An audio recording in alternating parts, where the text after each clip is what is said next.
इसीलिए आपको अपनी कॉकटेल तोते का ख्याल रखना चाहिए। परिंदा खुश, घर खुश। सबसे पहली बात, अच्छी गिज़ा बहुत जरूरी है।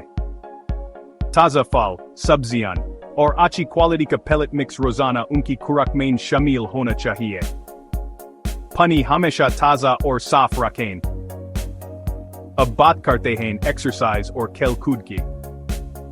आपके कॉकटेल तोते को अपने पर फैलने और उड़ने के लिए जगह चाहिए होती है।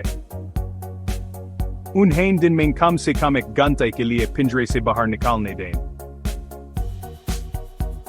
खिलौने तो लाजमी हैं। चबें वाले खिलौने, गंतियान और झूले आपके तोते का दिल बहलाते हैं और उनको ज़हनी तौर पर मसरूफ रखते हैं। उनकी सफाई सुथराई का भी ख्याल रखें। वक्त पर उनके नाखून काटें और उन्हें नहाने दें या पानी का स्प्रे करें ताकि उनके पर चमकदार रहें।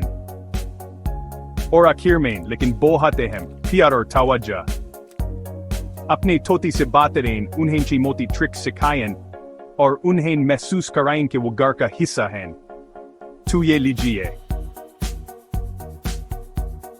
इन टिप्स पर अमल करें और आपका कॉकटेल तोता खुशी से चहचहाएगा। परिंदों के साथ खुश रहें।